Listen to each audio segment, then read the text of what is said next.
Welcome back to another edition of the Clean Slate, your weekly daily fantasy golf preview show here on DK TV. My name is Geoff Ulrich. This week, the tour is headed down to Miami for the WGC Cadillac Championship, the first World Golf Championship event of the year. This is an elite field this week. There's only 70 players in the field, but there's no cut at this event, which is kind of nice. All 6 of your players are going to get 4 rounds of play in. No cut to worry about on Friday. It should be another really tough week of golf, though. This course has played really difficult over the past couple of years, so expect some lower than normal fantasy scores once again.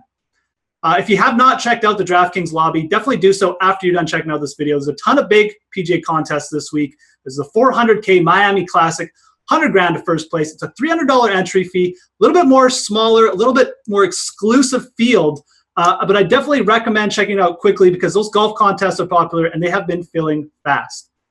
Let's talk about the slate notes now. Let's talk about the course. It's Trump National Doral this week. This is a par 72, 7,500 yards. It's pretty long. And this course has hosted the event since the 1960s, but it did undergo a pretty huge redesign in 2014 when Donald Trump took over the course. He definitely likes seeing pro golfers hit it in the water because this course really plays difficult after this redesign. It must be good for his ego. I don't know.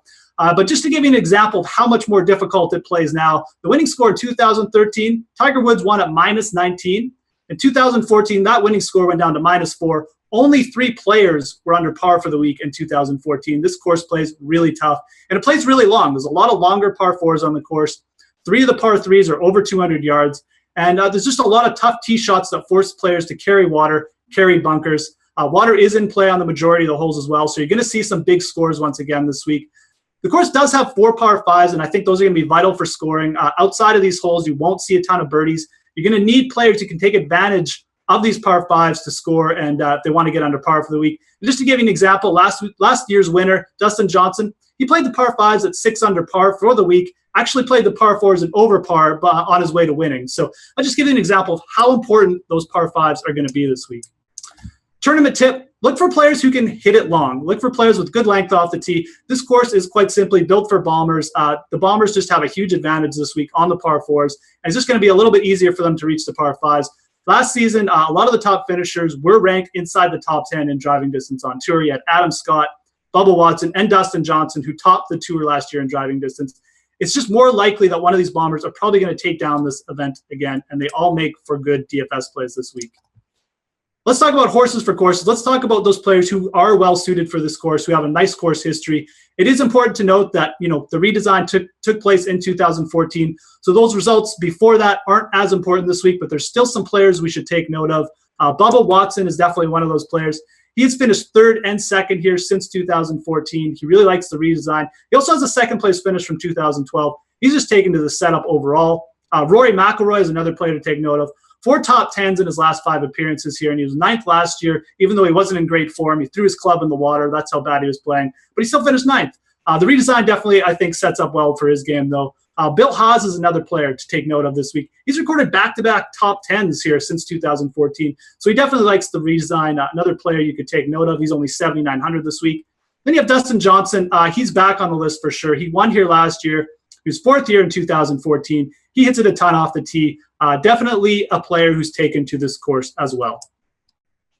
Let's talk about studs now. Let's talk about those players at the top of the field. And it is definitely a stacked field this week. It's a World Golf Championship event. Everyone's here. You have Rory McIlroy at the top of the salary again. And I think his length definitely gives him an advantage over Jordan Spieth this week. And Spieth definitely did struggle a little bit at this course last year. Then you have Adam Scott, who's coming off another massive week. He obviously won. He was 2nd the week before, and he's got a good record here too. I think he's going to be very popular this week. Then you have Dustin Johnson and Bubba Watson, the 2 players we just mentioned. They have great records here. I think they'll definitely be popular as well. For good reason, though. They both hit it a ton. Some of those lower-owned plays at the top, I think Henrik Stenson will go a little bit overlooked. He's actually played great so far in Europe this year. Then you have Jason Day. He hits it a ton as well. Doesn't have a good record here, and he hasn't done anything yet in 2016. I think he'll definitely go under-owned this week. Then you have Justin Rose, Mr. Consistency. He's always kind of ignored, but he's already got a couple top 10s on the year. He's actually been hitting it a little bit further off the tee this year as well, which is interesting. Let's talk about some sleepers now. There's a big international contingent at this field. There's a lot of lesser-known, solid international talent in the field. There's some strong plays in the 7K range for sure. I like Mark Leishman again. This guy's a PGA Tour regular, but he's from Australia.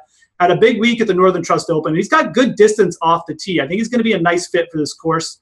I also like Shane Lowry at 7,400. He hits his long approaches extremely well. He's got a top 20 here from last year. He's just going to be a little bit more familiar with this course. He's played pretty well so far in 2016. Down in the 6K range, it gets a little bit more dicey, but there are a few players to keep note of. I like Daniel Berger at 6,600 this week. I think he's going to be in for a good rebound here. He's got big length off the tee. He's familiar with the Florida conditions. And I also like Emiliano Grillo at 6,900. This is just a really solid young player. He's got decent length off the tee, does everything pretty well. And I think he's going to be able to grind out 4 pretty solid rounds for you this week. My favorites, players I'm kind of taking a note of this week, I think there are a lot of players coming in well. I think there's going to be a lot of players who can kind of rise up this week, but I do like the way Henrik Stenson's playing.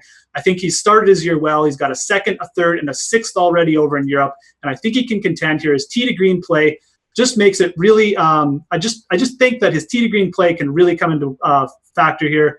I think he's going to be able to grind out 4 nice rounds. I'd also keep my eyes on Brooks Koepka this week.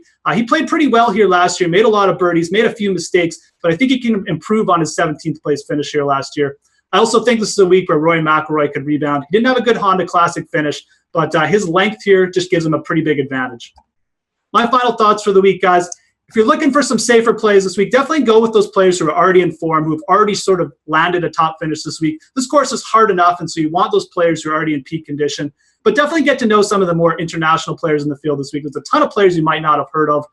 Overall, though, just target those players with length off the tee and those guys who you think can grind out 4 solid rounds of play. So that's it for this week, guys. Definitely check out the DK Playbook after you're done watching this video. There's a ton of great fantasy articles across all the major sports. You can find my PGA cheat sheet there as well. And definitely check out DraftKings.com/video. It's the new home for all the future video content as well. There's a ton of great videos there for daily fantasy sports that you can find. My name's Geoff Ulrich, guys. You can find me on Twitter as @TheFantasyGrind. I hope you have a good week of golf, and we'll talk to you again soon.